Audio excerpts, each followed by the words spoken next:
Good afternoon, everyone. I'm calling the Southborough Board of Health meeting to order on Wednesday, January 22nd, 2025 at 12:04 p.m.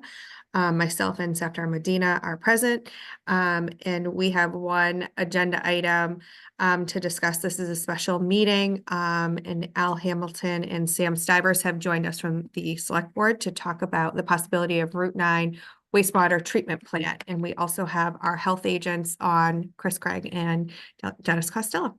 So welcome, gentlemen. Thank you for coming. Thank you. I'm going to jump right in. This is really, hopefully the presentation is somewhat self-explanatory, but a small group have been working on this matter. So Chelsea, if you can share the screen, there we go. So we're going to be talking today about the potential for building a wastewater treatment system, primarily serving the Route 9 commercial and industrial properties. If we can go to the next slide. There's one principal motivation for this examination at this time. Over the last few years, what we have seen is the ratio of values of residential to commercial, retail, and industrial properties has been shifting from its traditional 80-20 mix. It's currently now at 83.7. This has been driven partially by the increase in residential values and the lack of increase in commercial properties due to vacancy rates. What this has meant is that we're shifting the tax burden onto the residents. It's no secret that our commercial and industrial taxpayers pay a lot more in taxes than they consume in services, which is exactly the opposite of residences. It is likely that this ratio will get worse before it gets better, and that means that an additional portion of the tax burden will be shifted onto residents. If we wanted to get back to that 80-20 ratio, we would need about $150 million worth of CIP development just to get back to the 80-20 ratio. The Route 9 corridor is the only area in town that could accommodate this type of gain in value. Next slide, please. So, we're looking at what are the barriers to growth of the CIP portion of our tax base. Zoning is certainly an issue. The town's reputation as being not business friendly is an issue. And a big one is the lack of wastewater treatment for properties along Route 9. We have properties along Route 9, and I'm telling you guys things you already know, that don't perk or don't perk well and are perk limited. We have acres of asphalt that cover the mini plants for commercial buildings and other buildings. And I did a little research, and if you travel from Boston and head west on Route 9, the first community that you run into without wastewater services is the town of Southborough. If you keep traveling west, you have to get to Goshen, which is, if you'll note the little star there, population 926, before you run into another community without wastewater services. And so it kind of paints us as kind of behind the power curve. It's important to remember that some commercial and industrial businesses just don't work well with septic systems. Restaurants, grocery stores, biotech, and some manufacturing really would benefit from having wastewater services. The next page. So if we built a wastewater system, it would make the town more attractive to a variety of businesses. And the best example I can give you is restaurants. We have relatively few restaurants in town. A restaurant generates about 8 times as much wastewater per square foot as a commercial building. So you can see that they are definitely wastewater intensive. It would potentially make some undevelopable parcels more developable or more developable at higher densities, which increases tax revenues. It would also have we'd have an opportunity to reduce the number of impermeable surfaces, which would help us with our stormwater management systems. Wastewater systems increase property values regardless of whether the property is connected or not. And I'm actually working with the assessor now to see if we can't quantify that and get some better data. It's also an opportunity to use treated wastewater in the place where we're currently using drinking water. These gray water can be used for irrigation, and using that as a green solution. So as an example, currently we're spending a lot of money on an irrigation system for the golf course, and it might be that gray water would be a better solution for that. And it provides us with the opportunity for better monitoring and controlling of what goes into the environment. The treated water that comes out of a wastewater system is considerably cleaner than the treated water that goes into a leach field in a septic system. Again, I'm telling you guys stuff you already know. Next slide. By the way, if I ever get anything wrong, please chime in, because we're in the learning mode. There have been 3 wastewater studies that have been done in about the last year and a half. They've identified some design opportunities. They've identified some short and medium-term volumes that are going to be on the order of, again, primarily focusing on Route 9, of 500,000 to 1 million gallons a day. And they've identified some possible disposal sites and methods. Over the last 3 months, I've taken the lead to work with a small group to begin investigating what's required to take the next step. And I've reached out to a number of others to gather information. So next slide. So this is what we've been doing. We met with the Framingham DPW to see if we could connect to the Framingham system. Framingham was more than willing to talk to us about that, and there were some opportunities for mutual benefit to connect through to the MWRA system. We spoke with the MWRA, and they are not very excited about having us connect. It's not for lack of capacity at the Deer Island plant in general, but what they're dealing with is a combined sewer stormwater system. And so what they end up with is peak loading problems when we have big storms. And so they're not looking to take on additional communities at this time, and probably for the foreseeable future. We spoke with a member of the Westboro Select Board about the possibility of connecting into the Westboro Shrewsbury Hopkinton wastewater system, which is located in Weston and Expansion. However, that system is a surface discharge system, which means, the treated effluent is flowing into a stream. In this case, it's the Assabet River. And the federal government, through the Clean Water Act, is very parsimonious with increased capacity for those types of systems. And so I think they're going to have a challenge getting additional capacity that's discharged into the Assabet. And so there is an interesting opportunity for regional cooperation where we could add wastewater processing capability, which would then be essentially a combined system. And there are some economic reasons why we might want to do that. Next slide. We've had a discussion with Weston and Sampson, who was one of the authors of the recent studies.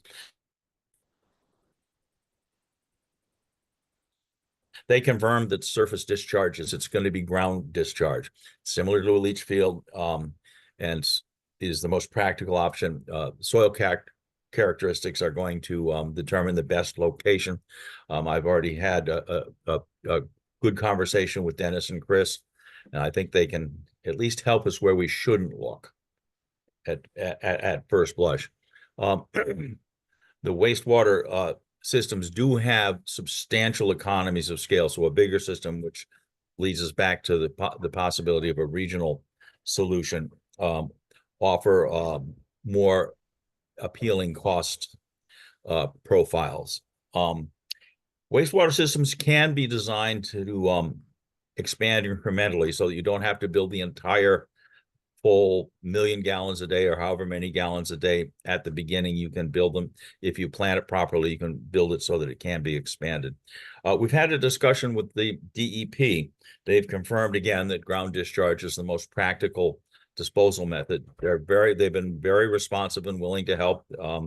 And they've sort of identified the next milestone, which is development of what would be called the comprehensive plan. The 3 studies that have been done sort of found form the foundation of that plan, but the comprehensive plan begins to look in more detail at what you're going to build, where you're going to build, and who you're going to serve. And it's somewhat analogous to the work that we're currently doing on the Neary School, where, you know, we haven't actually designed a building yet, but we're figuring out what the building has to do. And, you know, we have rough ideas. So that's really the next step. Next slide, please.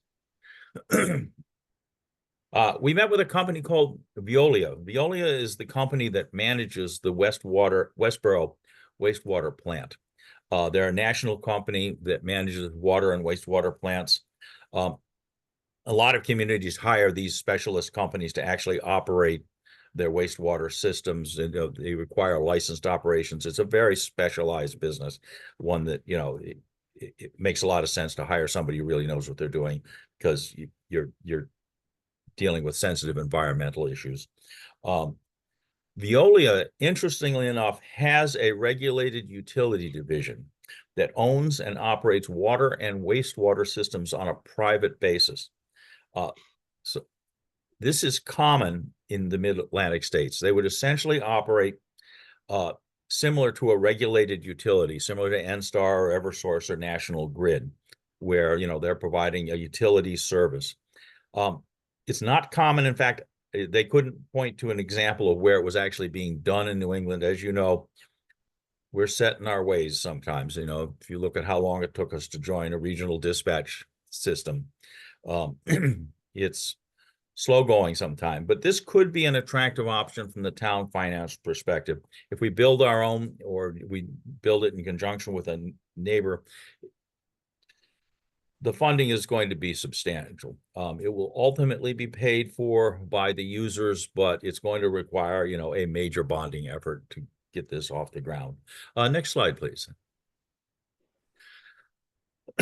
We've begun to talk to Route 9 stakeholders, because they're obviously the folks that are going to have to pay for it. We've had one meeting so far. They're very supportive. We met, and they believe that this is the key to unlocking a lot of value along Route 9. Value along Route 9 is tax revenue for the town. And we are now briefing you guys, which was our next step. Next slide, please. So what are the big issues? Where to locate the wastewater plant is a big issue. We need about 4 or 5 acres of land. Where to operate the disposal site or sites, we'd need 5 to 10 acres of land. I actually went on to the USDA soils maps, and I'm gonna need Dennis and Chris's advice, because I can manipulate it, but I don't know what it means. And so, but we have a couple of potential places we're at least interested in. We need to settle on what a business model is, public, private, or private, and whether it's a town or regional. If we go with the regional approach, it would probably be less expensive, but it does up the regulatory burdens. The MWRA wants the water that comes into a community in a perfect world to be disposed of in that community. And so if you're doing something on a regional basis, you get additional scrutiny. We need to settle on, are we only going to serve Route 9, or are we going to serve some other areas as well? And in particular, the schools. Schools have a septic profile that's not optimal for septic systems. You know, septic system is a big biological system, and you have intermittent, I'm telling you stuff you guys know, have intermittent flows. And so, you know, they might be better served by a wastewater system. They also have large areas that might need irrigation. And using gray water for irrigation is, I think, a nice green option that might make a lot of sense. There's questions about whether we should serve the downtown area, which I think you guys all know has significant septic limitations, and perhaps other areas of town that have poor septic capacity. Of course, the big issue is, how are we going to pay for it? How are we going to pay for the comprehensive plan, and then ultimately how we would build and operate, pay for building and operating a system. Next slide. So the next steps that we're going to do is to brief you guys, the planning board and the EDC. We're going to continuing outreach to the shareholders, stakeholders, excuse me, not shareholders. Discuss it with the schools, and then understand sort of what we have to do to put together a comprehensive plan and look for funding sources for that plan. And have additional conversations with particularly Westboro and Marlboro, we understand are also sitting in the same boat. One of the things that I've learned from being on the septic or on the select board is the problems we have are the same problems everybody has. So that's the dog. Oh, I'm sorry, there was one more. Yeah, so our near-term goals, ideally we'd like to be in a position in the summer of 25 to decide whether we want to proceed with a comprehensive plan. It is likely to be a six-figure thing. In the fall, fund that plan and then begin it in 25. It's an ambitious goal, but you might as well set an ambitious goal if you ever want to achieve anything. So that's what we've been up to. And I want to say Dennis and Chris gave me a brief tutorial, and I think we're going to be, with the board's blessing, availing ourselves of their wisdom in short order. Any questions? Dennis or Chris, do you have anything to add? I know you guys had a conversation prior to the meeting, but. No, I think he lays that out pretty well as far as what has to be done. And I think we've talked to enough to figure out where we need to look. And just figure out where we need to not to look is a very good way to approach that. Yeah.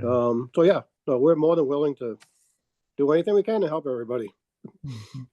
Chelsea, I'd ask one question of Dennis and Chris also, that if we're thinking about putting a system running up and down Route 9, are there other areas of town that are at least close enough to Route 9 that are notoriously difficult from a septic standpoint that we might as well try to connect selected pieces? We certainly don't want to create a massive system here, but for example, if Fayetteville, I have no idea what's going on in Fayetteville, but if that area was difficult and we thought we were going to be under pressure for wastewater capacity, private or otherwise, in the Fayetteville area, it would be worth thinking about running a spur down Central Street a little bit there while we're doing all this stuff. But I don't know, I can't think of other areas that anecdotally I've heard there are major problems with that we might want to consider. But those are the kind of things that we would look to you folks to give us some input on, to say you might as well think about X, Y, or Z here when you're doing that. Make sure we don't miss any opportunities 10 years later, say, why didn't we think of that kind of thing? So. Right. Yeah, no, you're right about Fayetteville. There's very limited soil, any good soils in Fayetteville. But yeah, no, I think you're right. I think we need to look at the whole town. And start from the beginning. Yeah, and it seems to me it's a real stretch for us to try to get downtown connected to this, just logistically, and collection system is expensive to build, certainly after the fact here.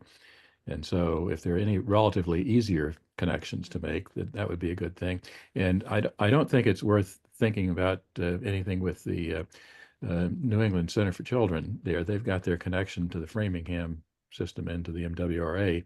I don't know if they got recent approval to add capacity to that one. I think, didn't they get an additional couple thousand gallons a day or something? So right, but not a lot. Yeah. So again, it might be worth talking to them to see if they've got big plans to do something else there somehow that would make a difference. But again, I can't think of other fairly obvious places where, wow, we might as well connect here or there or whatever. So any thoughts there would be helpful. Yeah, if we were to connect to the schools, for example, then getting to downtown might become more feasible. So, it's we are still very early in this process, as you probably have figured out. Dr., do you have any questions? We can't hear you. Would that possibly connect to it? Because I know there's a lot of like little businesses there that do that may generate a lot of waste. We couldn't hear you, Safdar. Where is What that? area, what area?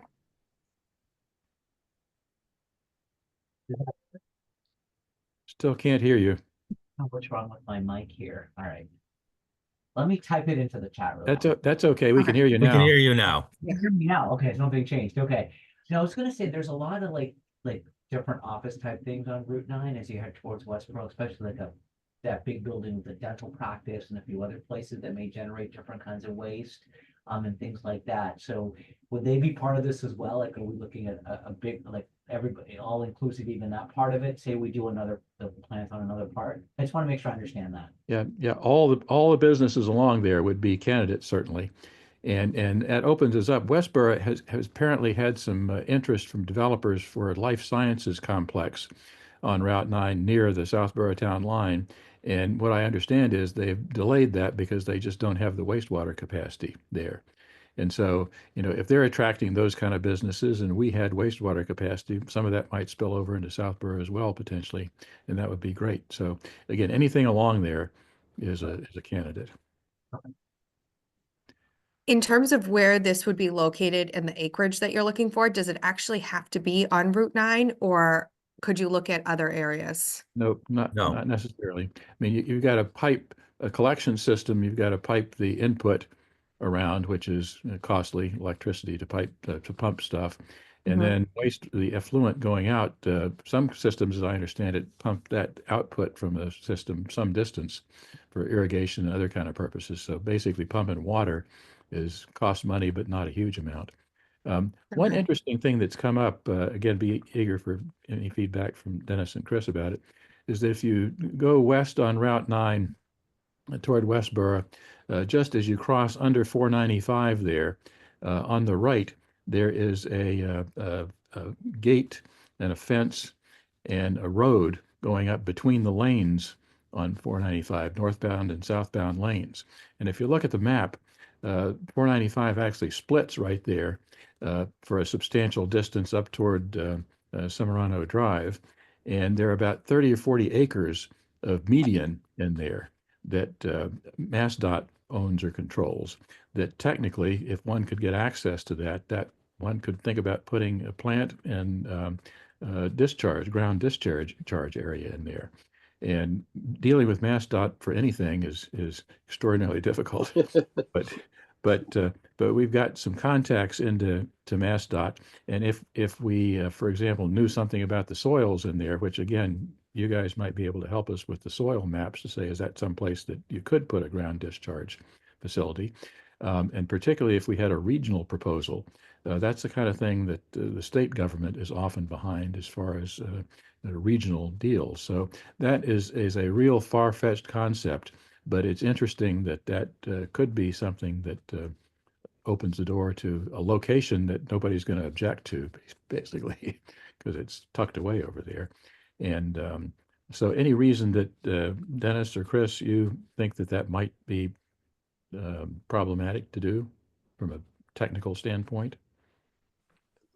We'd have to look at that. I mean, and as far as the soils go, the soils maps are good, Mhm. but they're not the end all.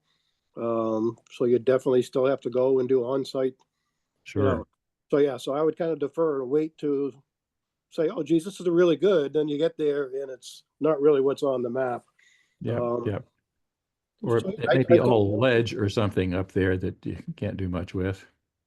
Yeah, I mean, like I say, you're talking maybe a day or two to go out and, do some soil testing just to give you an idea of what we're talking about today. Yeah, yeah. However, I wouldn't go out and jump and say, yes, that's a Yeah. great area for that, without being specific. And before we do any of that, we've got to get MassDOT at least to say they will entertain the idea, which is a Right. huge challenge, I think. So In terms of the finances for this, what are the advantages and disadvantages to going regional versus keeping it town only? Do you get more state support, meaning grant funding to do regional, or is it really in terms of capacity, you get so much efficiency by having a larger capacity that you save in that regard? again, this is very preliminary, but certainly that's what Weston and Sampson told us is there are big economies of scale in terms of the construction of the plant and the disposal area. So and that makes sense, because it's a big construction process. So I think there are substantial economies there. There are probably also some substantial operating economies. You have to have, licensed technicians on site. I believe it's 24/7. And so, whether they're monitoring 500,000 gallons a day or 5 million gallons a day.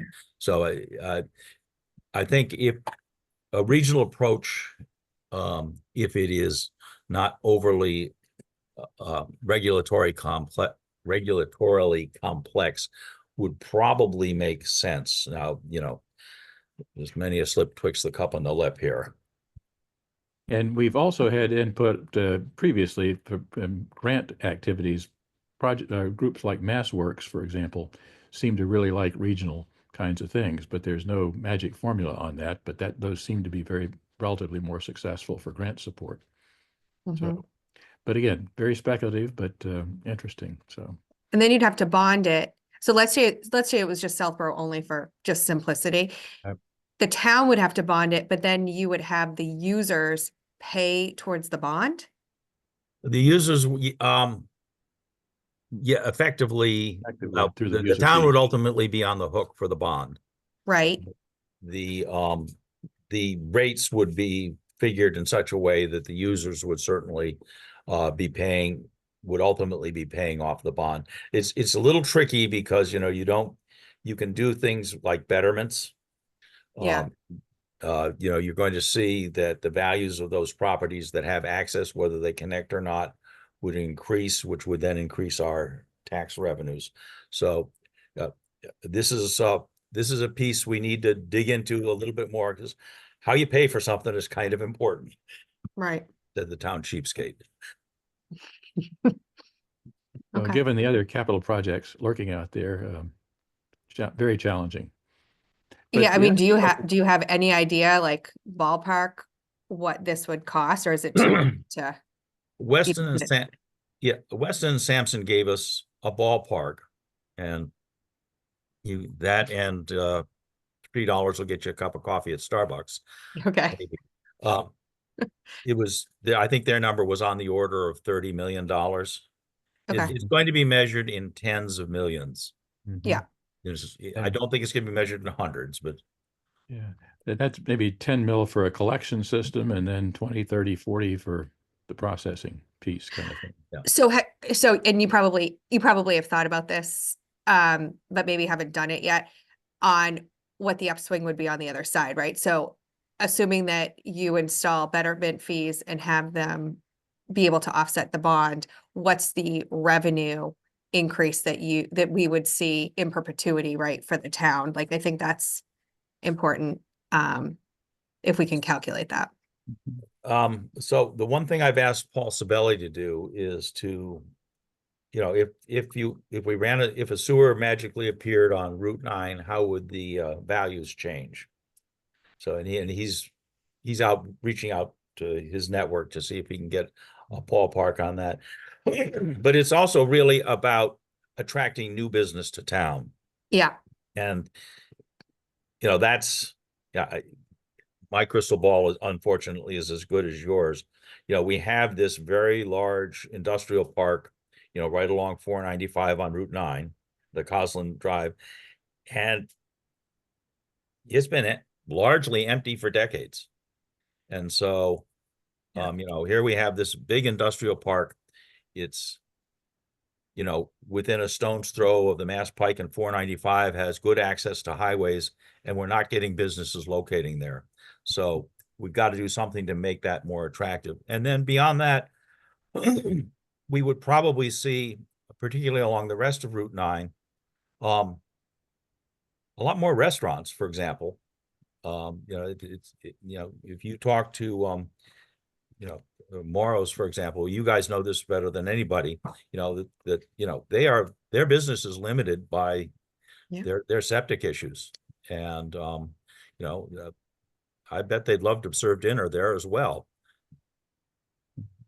Yeah. And Chelsea, your question, I think, leads to an interesting timing issue there, because if we, for example, invest in a system and build it, the payback comes over a longer period of time, certainly, because you got to have time for people to be attracted to build there and Yeah. create new businesses, et cetera, et cetera. And so you've got a real gap, I would think, in terms of when the revenue is likely to flow to pay this thing off. So that's, to me, a real challenge that continues to make it look like if there are private options, if the Veolia folks or others might be induced to come in and actually build and operate the system, that would be a pretty interesting option. The challenge there is that you don't want to be held hostage by somebody who owns the plant and triples the price every year, kind of thing. Right. So that's why they structure this as a public utility often, and it's somewhat regulated at least. So a lot of moving parts there, Got but it. that could get us to the finish line more quickly, certainly, if we did that. So. Okay.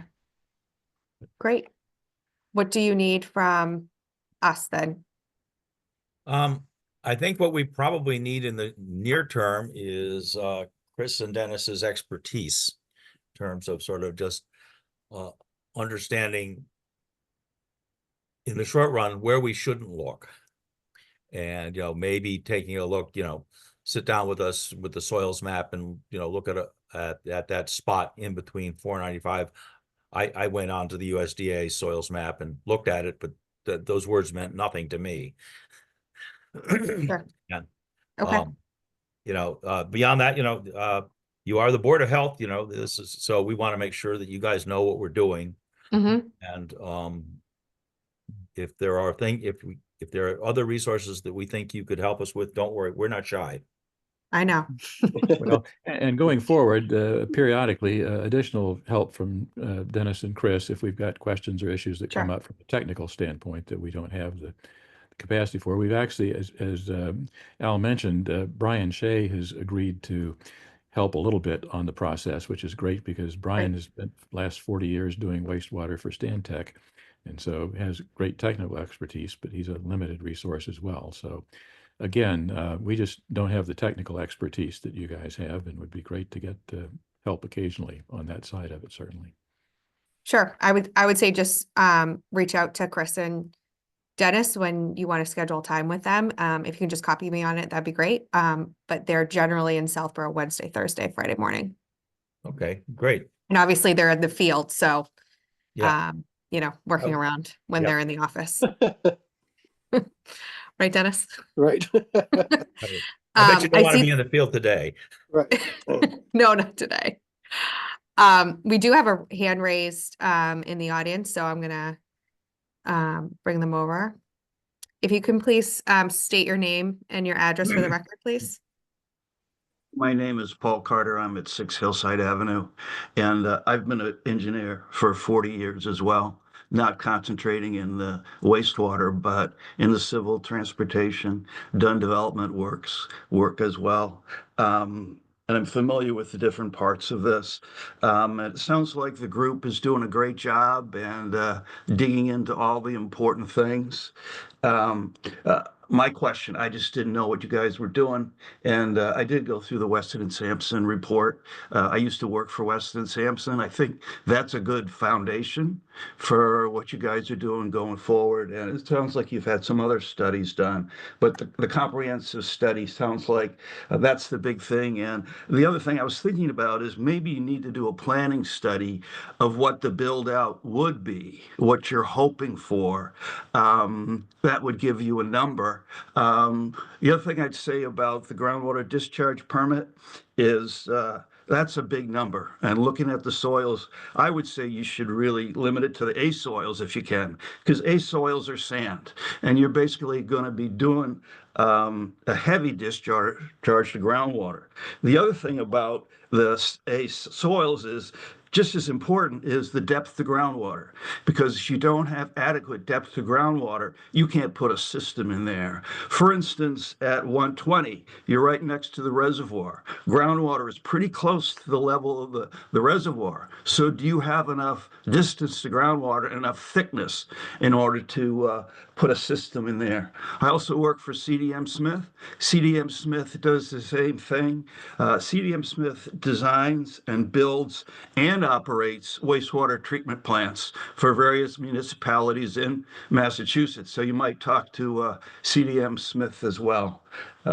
Those are my main comments. My other comment relates to the 40B, and they're going forward with that at 120 Turnpike, and they're showing a large septic system which involves clearing a big part of the side of the hill. And so I ask, has the Board of Health reviewed and approved that? Did you guys approve it yet? Because they're going forward with Conservation Commission. So and- Paul, I'm gonna stop you there because that's not on our agenda for this morning, and I'm actually gonna lose Okay. my quorum. So thank you for your comments, and Okay. Well, hopefully wait a you'll join minute, us next wait. time. Mr. Scarter, would you send me an email? Because I think we would very much like to get in touch with you about helping us. We're looking for people with substantial technical expertise in this area. And when somebody shows up and demonstrates some expertise, we like to get the benefit of their wisdom. So if you would, my email address is on the website. It's a.hamilton@southboroughma.com. And if we would definitely we would love to involve someone like you in this effort. All right. Great. All right. Well, thank you, Al and Sam for presenting, and Dennis and Chris for your expertise. And I'm sorry we have to jump because we're on to our next call, but I move to adjourn at 12:41. Is there a second? All right. And Malinowski's aye. Have a great day, everyone. Thank you so much. Thanks all. You- Thank you. Have a good day.